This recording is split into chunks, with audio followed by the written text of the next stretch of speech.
An atheist journalist thought he had the perfect argument until Jungkook hit him with a story that changed everything. The stage was set, bright studio lights beaming down on the sleek, modern set of Cultural Conversations Tonight, a primetime show known for its heated debates on societal issues. At the center of it all sat Jungkook, the charismatic member of BTS, his posture relaxed yet confident, his expression calm. Across from him was Alan Brooks, a veteran journalist known for his sharp, unfiltered questioning. Millions were watching, and the anticipation was thick, not just in the studio but across the globe. The debate had been marketed as a discussion on leadership and influence, but everyone knew it would evolve into something much deeper. Jungkook had built a name for himself by standing firm on his beliefs, never shying away from tough conversations. Alan, on the other hand, was infamous for pushing his guests into uncomfortable corners, exposing what he considered flaws in their arguments. The first part of the debate was standard fare, discussions on music, cultural impact, and social issues. Jungkook handled the rapid-fire questions with ease, delivering well-prepared, articulate responses. He wasn't just a pop star, he was a skilled communicator, someone who understood how to connect with an audience beyond the studio walls. Then, Alan shifted in his chair, his eyes narrowing slightly, the kind of movement only a seasoned debater would notice. He was preparing to dive into something personal. The energy in the room changed, as if everyone, producers, cameramen, audience members, sensed that the conversation was about to take a sharp turn. Jungkook, Alan began, his voice measured. You often speak about the power of music and its ability to inspire. You've even said that your art has a role in shaping public perception. But let's be honest here, he continued, leaning forward. In a world driven by science and logic, how do you justify the emotional weight of faith in your music? A murmur rippled through the studio audience. Jungkook didn't react immediately.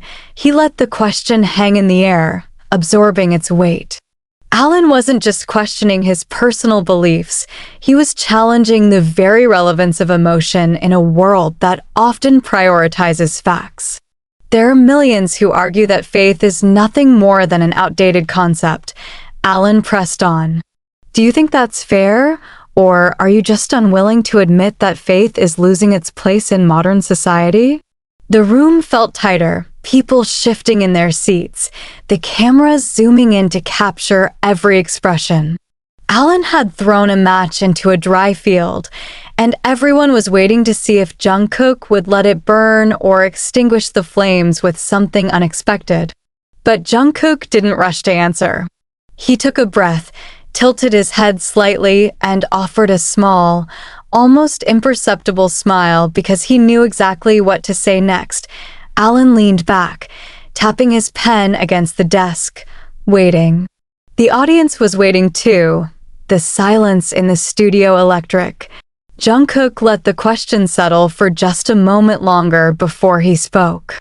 You say faith is an outdated concept, he said, his voice steady, but let me ask you something, Alan. What do people turn to when logic doesn't have an answer? Alan's lips twitched, but he didn't interrupt. Jungkook continued, it's easy to dismiss faith when life is comfortable, when everything is going well, when your career is thriving, when your loved ones are healthy.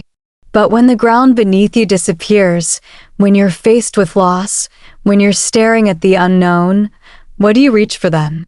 The room fell dead silent. Even the producers, usually whispering behind the cameras, were frozen in place. Alan adjusted his tie, not breaking eye contact.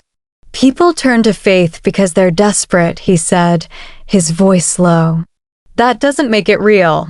It makes it comforting. Jungkook nodded slightly, as if he had expected that response. Comfort is not a weakness, it's human. And faith is more than just comfort. It's resilience, it's hope.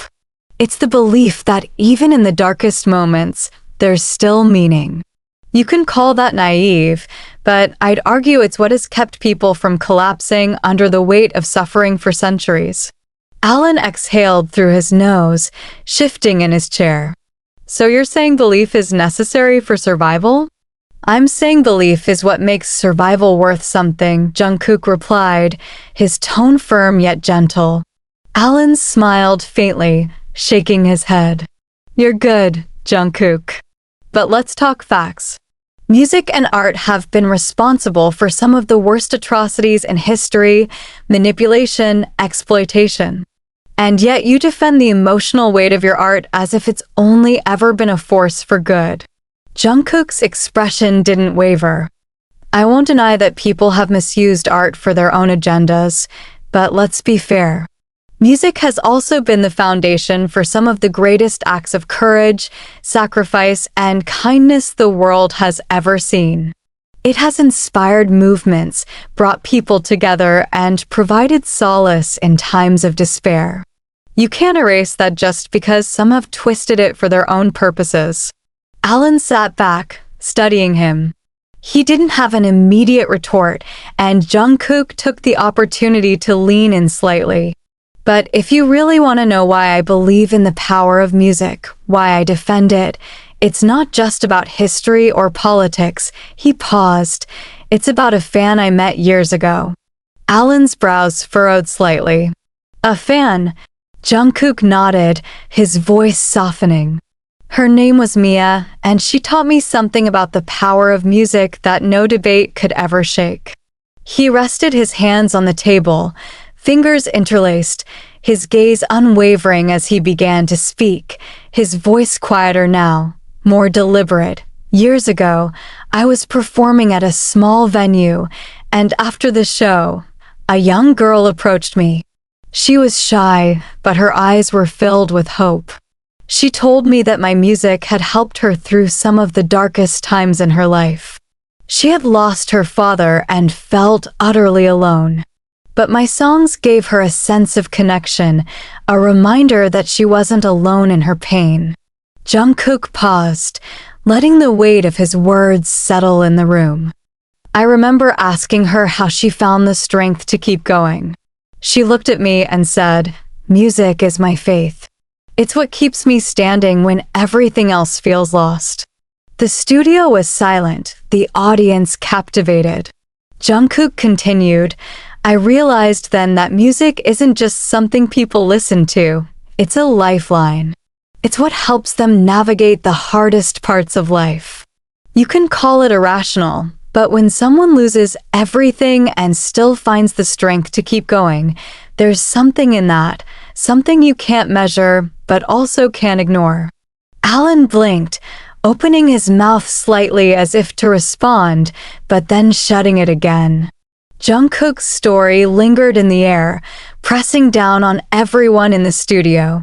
The audience, usually quick to react, was completely still. Even the host, eager to keep the energy moving, hesitated. Jungkook didn't fill the silence. He let it stretch. Finally, Alan cleared his throat, shifting slightly in his seat. "That's a powerful story," he admitted, his voice quieter than before. "But don't you think it's just that, a story? Mia found something that worked for her, but that doesn't mean music is some universal truth." Jungkook nodded slightly, as if he had expected that response. "You're right about one thing," he said. "Music isn't about proving something to others. It's about what people live through. And if you listen, really listen, you'll hear that story told a million different ways." Alan exhaled, rubbing the bridge of his nose. "But see, that's my issue, Jungkook. Music isn't measurable. It's built on emotions, experiences, things that can't be quantified. And yet people use it to justify decisions that affect everyone." Jungkook tilted his head. "You mean like hope?" Alan blinked. "What hope?" She repeated, "It's not measurable. It's not scientific. You can't prove it exists in any tangible way, and yet people fight for it.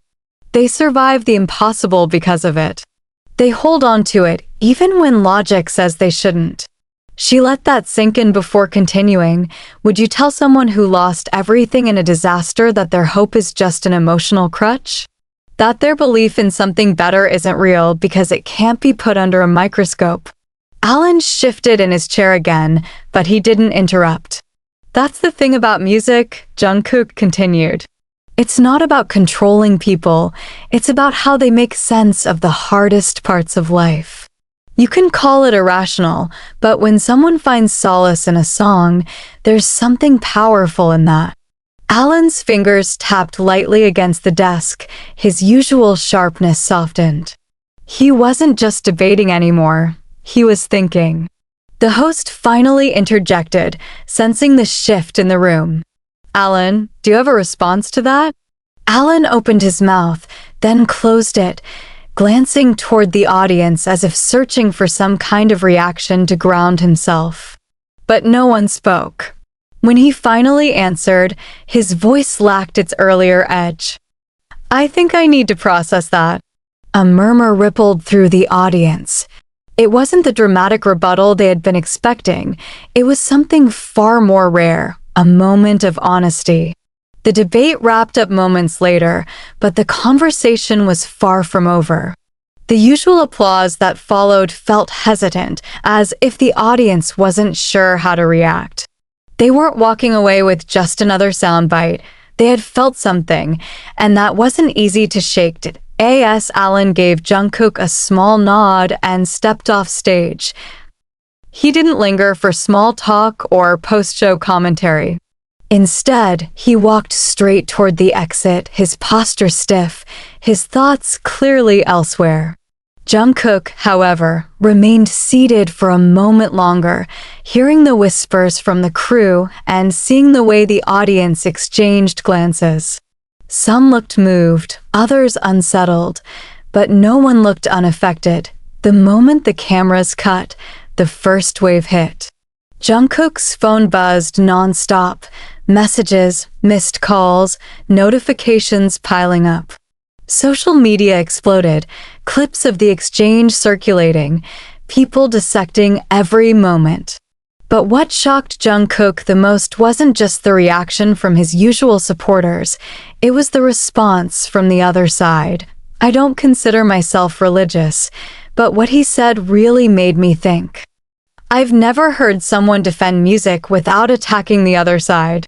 This wasn't about politics, it was about something bigger. Comment after comment, post after post, people weren't arguing the way they normally did. They were listening. His team was already in motion, scrambling to respond to media requests. News outlets were running headlines within the hour. Jungkook leaves journalists speechless, a rare debate moment that no one saw coming. Did this conversation just shift the debate on faith in art and music? Even late-night talk shows, which rarely gave artists a fair shake, were covering it, not with mockery, but with genuine discussion. And then there was Alan. He had remained silent for the rest of the night, no tweets, no interviews, no follow-up commentary. He was usually the first to post a reaction, but now, nothing. Until the next morning, at exactly 8:37 a.m., he broke his silence with a single post. I've been in journalism for over 30 years. Last night was the first time I walked away from an interview realizing I had more questions than answers. That was it. No grand statements, no damage control, just honesty. And that was all it took to set off another tidal wave, but the true impact of what had happened wouldn't be clear until days later. In the days that followed, the conversation only grew. What had started as a standard debate had transformed into something far more profound. It wasn't just about Jungkook or Alan anymore. It was about something people had been hesitant to admit for years. They were searching for something deeper.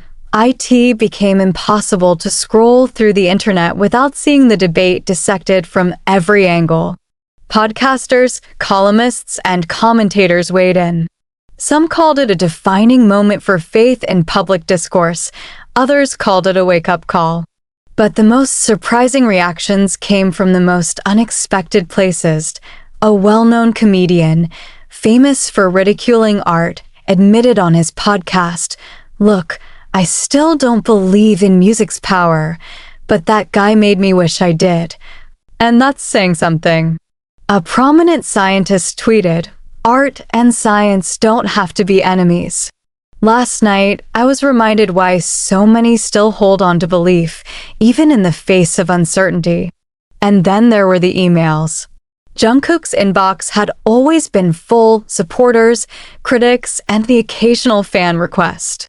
But now, he was receiving messages from people who didn't fit into any of those categories. One stood out. It was from a woman named Rebecca. "I haven't stepped foot in a concert in years.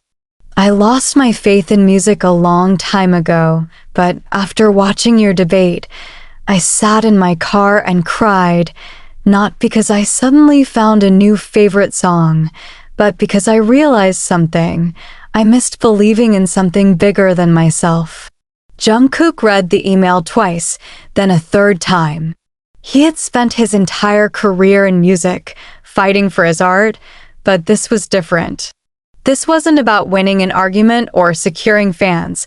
It was about a conversation people had been too afraid to have, and it wasn't just Rebecca.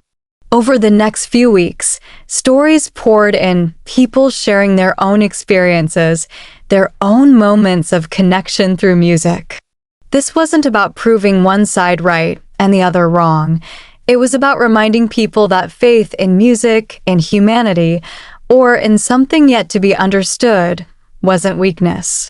It was what kept people standing. As the buzz around the debate slowly began to settle, one thing became clear. This wasn't just another moment in the spotlight.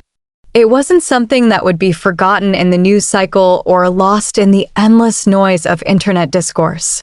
It was a reminder that no matter how divided people seemed, no matter how loudly the world shouted that faith was outdated or unnecessary, there were still people searching for meaning, searching for something beyond the tangible. Jungkook had never set out to change minds that night. He had simply shared a story. But sometimes a story was all it took. And if this story made you think, if it stirred something in you, then don't let it end here. Keep asking questions, keep searching, keep listening. Because sometimes the answers we're looking for don't come from winning an argument. They come from the conversations we never expected to have.